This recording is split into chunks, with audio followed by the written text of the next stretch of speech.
আমরা তো বিভিন্ন জায়গায় প্রোগ্রাম করি, তো প্রোগ্রাম করতে যাই, বর্তমান সমাজের যে চিত্রগুলো দেখলে আসলে অবাক হয়ে যেতে হয় যে হিন্দু বৌদ্ধ অন্য অন্য ধর্মের মানুষের কথা আর কি বলবো, আমাদের মুসলমানদের সন্তানরা এমন হয়েছে, ছেলেরা দেখেন তারা স্মার্ট সাজে কিভাবে, 3 কোয়ার্টার প্যান্ট পরে, হাফ প্যান্ট পরে, শুধু পরে না হাফ প্যান্ট পরে পরিবারের সামনে, মায়ের সামনে, বোনের সামনে দিয়ে ঘুরে বেড়ায়, লজ্জা শরম শেষ।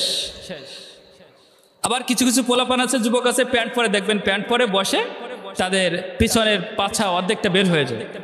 তো লজ্জা শরম কেমন ভাবে ধুয়ে গেছে, অথচ আল্লাহ রাসূল সাল্লাল্লাহু আলাইহি ওয়াসাল্লাম বলেছেন আল হায়া শু'বাতুম মিনাল ঈমান, লজ্জা হচ্ছে ঈমানের অঙ্গ।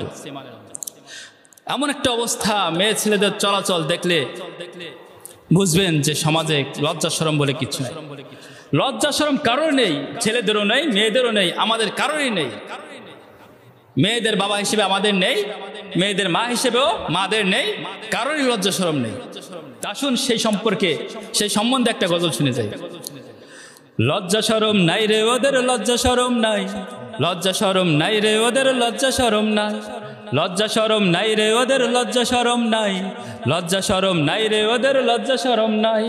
লজ্জা শরম ওদের থেকে নিয়েছে বিদায়, লজ্জা শরম ওদের থেকে নিয়েছে বিদায়, লজ্জা শরম নাই রে ওদের, লজ্জা শরম নাই, লজ্জা শরম নাই রে ওদের, লজ্জা শরম নাই।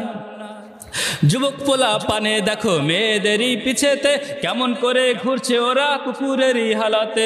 যুবক পোলা পানে দেখো মেয়েদেরই পিছেতে, কেমন করে ঘুরছে ওরা কুকুরেরই হালাতে।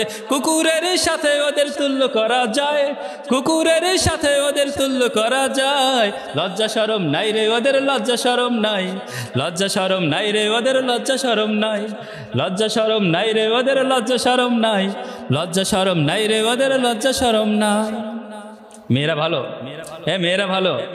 মেয়েরা এমন ভাবে রাস্তাঘাটে চলে যে ওদেরকে দেখলে ছেলেরা তাকাতে বাধ্যই হবে, বুড়ো হলেও মেয়ের দিকে তাকাতে বাধ্য, এমন ভাবে ওরা চলাফেরা করে। মেয়েদেরই কথা ভালো বলছি না আমি, চারিদিকে চোখ ঘোরালে দেখতে পাবে তুমি। মেয়েদেরই কথা ভালো বলছি না আমি, চারিদিকে চোখ ঘোরালে দেখতে পাবে তুমি। মুখেতে না পেরে ওরা ফোনে প্রস্তাব দেয়, মুখেতে না পেরে ওরা ফোনে মিসকল দেয়। লজ্জা শরম নাই রে ওদের, লজ্জা শরম নাই, লজ্জা শরম নাই রে ওদের, লজ্জা শরম নাই, লজ্জা শরম নাই রে ওদের, লজ্জা শরম নাই।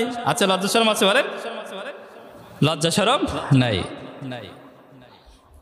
বৃদ্ধা মায়ে বোরকা পরে মুখ ডাকিয়া যায়, যুবতী মেয়ের মুখ খানা আলগা করে নেয়। দেখছেন আপনারা, দেখছেন, দেখছেন,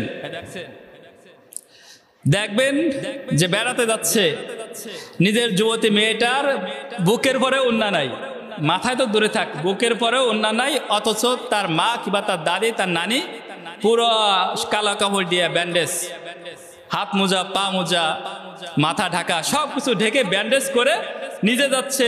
যে উদ্যোগ থাকলে একটা মানুষ তার দিকে ফিরে তাকাবে না, সে ব্যান্ডেজ করে যাচ্ছে, আর যার দিকে মানুষ তাকাবে তার বুকেও ওড়না নাই, মাথায় ওড়না নাই। তো এদের লজ্জা শরম আছে বলেন, এদের লজ্জা শরম আছে? লজ্জা শরম নাই। বৃদ্ধা মায়ে বোরকা পরে মুখ ডাকিয়া যায়, যুবতী মেয়ের মুখ খানা আলগা করে নেয়। মায়ের মগজ নষ্ট হয়েছে বলার কিছু নাই, বাবার মগজ নষ্ট হয়েছে বলার কিছু নাই, মায়ের মগজ নষ্ট হয়েছে বলার কিছু নাই, বাবার মগজ নষ্ট হয়েছে বলার কিছু নাই।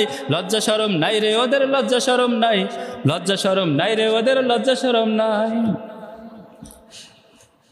বিদ্যালয়ের ভার ছিটি কলেজেতে ভাই, বিদ্যালয়ের ভার ছিটি কলেজেতে ভাই, প্রেমের আড্ডা সারাক্ষণে চলছে রে সেথায়। বিদ্যালয়ের ভার ছিটি কলেজেতে ভাই, প্রেমের আড্ডা সারাক্ষণে চলছে রে সেথায়। ক্লাসও ঠিক মতো করে না, ছাত্রছাত্রীরা ক্লাসও ঠিক মতো করে না। যে দেখবেন রমনার বটমূলে বসে বসে আছে, গাছের নিচে, দোকানে, এখানে ওখানে বসে বসে, বাগানের ভিতরে বসে বসে তারা প্রেম চালিয়ে যাচ্ছে, প্রেম করে যাচ্ছে। লেখাপড়া নাই, আবার পাস না করতে পারলে সুসাইড করে, কান্নাকাটি করে।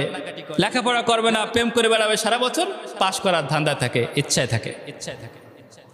বিদ্যালয়ের ভার ছিটি কলেজেতে ভাই, প্রেমের আড্ডা সারাক্ষণে চলছে রে সেথায়। দেহের গরম মিটাইতেছে ভদ্রলোকে কয়, দেহের গরম মিটাইতেছে ভদ্রলোকে কয়, লজ্জা শরম নাই রে ওদের, লজ্জা শরম নাই, লজ্জা শরম নাই রে ওদের, লজ্জা শরম নাই, লজ্জা শরম নাই রে ওদের, লজ্জা শরম নাই, লজ্জা শরম নাই রে ওদের, লজ্জা শরম নাই। আপনার সন্তানকে আপনি ঠিক করবেন, আপনি বড় ভাই আপনার বোনকে আপনি ঠিক করবেন, আপনি বড় ভাই আপনার ছোট ভাইকে আপনি শাসন করবেন। যদি আপনি আমি শাসন না করি তাহলে ওরা এমনভাবে পচে যাবে, ওদের ভবিষ্যৎ নষ্ট হয়ে যাবে, ওরা নেশাগ্রস্ত হয়ে অসুস্থ হয়ে পড়বে, ওরা সমাজকে অসুস্থ করবে, মানুষকে অসুস্থ করবে, সমাজটাকে পুরো পচিয়ে ফেলবে ওরা। এর জন্য ওদেরকে শাসন করার দায়িত্ব আপনার আমার বোন, আপনার আমার ভাই, আপনার আমার সন্তান যেন খারাপ না হয়ে যায়, যেন এরা দিনের পথে চলতে পারে, লজ্জাশীলের সাথে লজ্জাশীল হয়ে চলতে পারে, শালীনতার সাথে চলতে পারে, সুন্দর একটা জীবন গড়তে পারে। সেটা আপনাকে আমাকে লক্ষ্য রাখতে হবে, খেয়াল রাখতে হবে। কারণ কি, আপনি আমি বড়, আপনি আমি গার্জিয়ান, যদি তাদেরকে ঠিক আপনি আমি না করি তাহলে ওদেরকে কে ঠিক করবে? বাইরে যারা আছে তারাও তো তাদেরকে নষ্ট করতে চাইবে। আজকে এদিকে সেদিকে তাকিয়ে দেখেন, শিশুরা ধর্ষিত হয়, বৃদ্ধারা ধর্ষিত হয়, এরপরে আপনার পাগলিনীরা তারা ধর্ষিনী হয়। তা ধর্ষিত সবাই হচ্ছে, ধর্ষক ছাড় পেয়ে যাচ্ছে।